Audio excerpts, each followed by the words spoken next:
అల్పపీడన ప్రభావంతో తెలంగాణలో భారీ వర్షాలు పడుతున్నాయి. ఇవాళ రేపు పలు జిల్లాలో భారీ నుంచి అతి భారీ వర్షాలు పడే ఛాన్స్ ఉంది. ఈ మేరకు ఆయా జిల్లాలకు రెడ్ అలర్ట్ జారీ అయ్యింది. మరికొన్ని జిల్లాలకు ఆరెంజ్, ఎల్లో హెచ్చరికలు జారీ అయ్యాయి. ఉత్తర ఏపీ, దక్షిణ ఒడిశా తీరాలకు ఆనుకుని పశ్చిమ మధ్య పరిసర ఈశాన్య బంగాళాఖాతంలో అల్పపీడనం కేంద్రీకృతమైంది.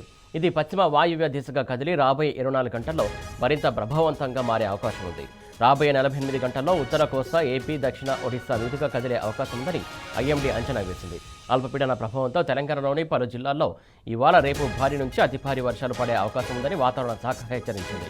రేపు రాష్ట్రంలోని పలు చోట్ల తేలికపాటి నుంచి ఒక మోస్తరు వర్షాలు పడే అవకాశం ఉంది. ఇక తెలంగాణ వ్యాప్తంగా పడుతున్న భారీ వర్షాలకు రహదారులు జలమయం కావడంతో పలు వాగులు, వంకలు, ఇతర జలాశయాలు పొంగిపొలుతున్నాయి. ప్రతికూల వాతావరణం కారణంగా శంషాబాద్ విమానాశ్రయం నుంచి రాకపోకలు సాగించే 11 విమానాలను ఇతర విమానాశ్రయాలకు దారి మళ్లించారు.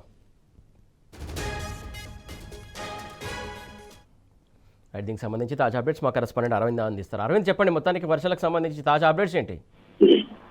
నిన్న బంగాళాఖాతంలో ఏర్పడిన అల్పపీడన కారణంగా ఇప్పటికే జిల్లాలో మరియు తెలంగాణ రాష్ట్రంలో భారీ నుండి అతి భారీ వర్షాలు కూడా పడే అవకాశాలు ఉన్నాయి. ప్రధానంగా చూసుకుంటే ఉత్తర నుండి ఈశాన్య వైపు కూడా ఎక్కువ గాలిలు ఉండేసరికి, తేమ శాతం ఎక్కువ ఉండేసరికి అక్కడ కూడా జిల్లాలో భారీ వర్షం కూడా కొనసాగుతుందని చెప్పుకోవచ్చు. కొన్ని ప్రాంతాల్లో మాత్రం ఉదయం సమయం నుండే భారీ వర్షం కూడా పడ్డట్టు అధికారులు ఇప్పటికే తెలియజేశారు. ప్రధానంగా చూసుకుంటే సెంట్రల్ జోన్ ఉన్న హైదరాబాద్ లో చూసుకుంటే హైదరాబాద్, మేడ్చల్, మల్కాజ్గిరి, రంగారెడ్డి ఈ జిల్లాలో మాత్రం ఇప్పటికే భారీ వర్షం కూడా రాబోయే 3 రోజుల పాటు కొనసాగే అవకాశాలు ఉన్నాయని కూడా వాతావరణ అధికారులు తెలియజేశారు. మరి వికారాబాద్, తాండూరులో కూడా ఇప్పటికీ భారీ వర్షం కూడా కొడుతుంది. మరి ప్రధానంగా చూసుకుంటే ఉత్తర తెలంగాణ దిక్కు చూసుకుంటే ఆదిలాబాద్, ఆసిఫాబాద్, కొమరంభీం, ఆదిలాబాద్ జిల్లా మరియు నిర్మల్ మంచిర్యాల ఈ జిల్లాలో మాత్రం ఇప్పటికే రెడ్ అలర్ట్ కూడా జారీ చేశారు. అక్కడ కూడా ఉదయం సమయం నుండి కొంచెం వర్షం పడుతుందని కూడా చెప్పుకోవచ్చు. మరి రానున్న 3 రోజుల పాటు కూడా అక్కడ కూడా ఇదే పరిస్థితి కొనసాగుతుంది. అంటే